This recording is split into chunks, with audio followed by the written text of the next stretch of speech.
नमस्कार दोस्तों, आज जो मैं आपको बताने वाला हूँ उस पे बहुत ही गौर करने की ज़रूरत है। और वो ऐसा लग रहा है कि एक बड़ी साजिश थी जिस पे बहुत ही एक प्लानिंग के तहत ये सारा काम कर दिया गया और इसके बारे में किसी को भी कानो कान खबर तक नहीं होने दी गई। तो आइए चलिए मैं आपको आज वीडियो की शुरुआत करता हूँ और सारी चीज़ें बारी बारी से बताता हूँ। जिस रात को सुशांत सिंह राजपूत का निधन का खबर मिला वो सुबह करीब 10:30-11 बजे के आसपास थी, वो मनहूस दिन। और जैसे ही ये खबर फैली चारों ओर, सोशल मीडिया से लेकर के मेन मीडिया तक हर तरफ हड़कंप मच गया और मुंबई के हर नागरिक की जो मंजिल थी वो सुशांत सिंह राजपूत का घर था। और ये बड़ा चर्चा का विषय बन गया कि सुशांत सिंह राजपूत की निधन कैसे हो गया। और उसके बाद मीडिया के थ्रू जब खबरें आई पूरे देश में ये बात फैली और बड़ा ही शॉकिंग न्यूज़ बन गया अचानक कि सुशांत सिंह राजपूत कैसे निधन हो गया उनका। घर पर भीड़ लगने लगी, हर तरफ लोग एकदम से मायूस हो गए थे, गमगीन थे, लोगों में बहुत ही दुख था। तब तक घर पे पुलिस भी आ चुकी थी, एम्बुलेंस भी आ चुका था। हर तरफ से एक ऐसा काफ़ी ज़्यादा परेशानी वाली बात ये हो गई थी हर किसी के लिए कि ये क्यों हो गया और कैसे हो गया। और पुलिस के आने के पहले, एम्बुलेंस के आने के पहले सिद्धार्थ पिठानी ने ऑलरेडी चाबी वाले को बुला लिया था, जो कि चाबी वाले का बयान कई बार आया और उसने अलग अलग बयान दिए। और सिद्धार्थ पिठानी के भी बयान कई बार आए, जिसमें सिद्धार्थ पिठानी का बयान और चाबी वाले के बयान में दोनों में अलग अलग चीज़ें हैं। परंतु जो मुख्य बात जो मैं आपको कहना चाहता हूं और बताना चाहता हूं वो ये है कि जब पुलिस आई तो वहां नीरज और केशव, कुक और नौकर मौजूद नहीं थे। एक बड़ी ही मुद्दे वाली बात थी कि किसी ने उन पे ध्यान भी नहीं दिया कि वो दोनों अचानक कहाँ गायब हो गए।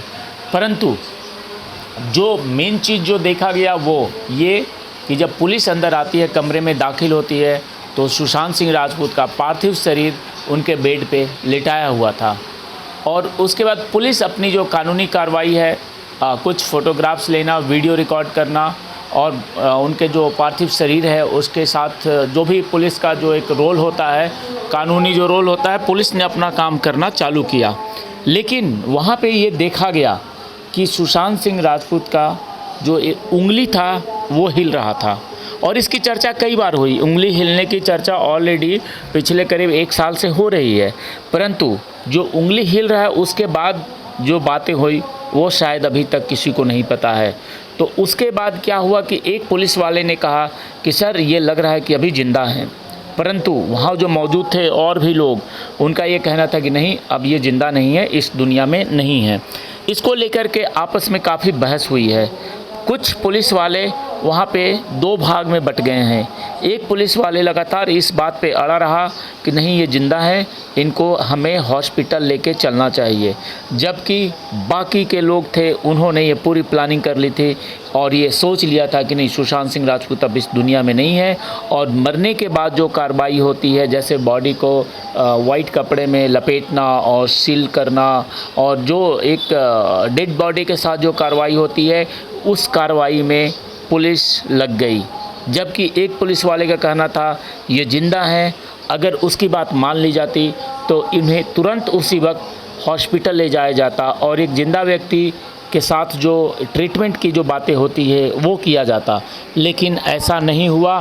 सुशांत सिंह राजपूत को मृत मान करके उनके साथ एक मृत वाली जो कार्रवाई हुई वो कार्रवाई मच गई। जबकि इसके बाद से वहाँ पे काफ़ी आपसी इनकी लड़ाई हुई है, आपसी बहसबाजी हुई है। और इस बहसबाजी के बारे में खुलासा किया था उसी पुलिस वाले ने, जिसका कि वीडियो वगैरह कुछ भी नहीं आया सामने और उसके बारे में कहीं भी कोई ज़्यादा चर्चा नहीं हुई।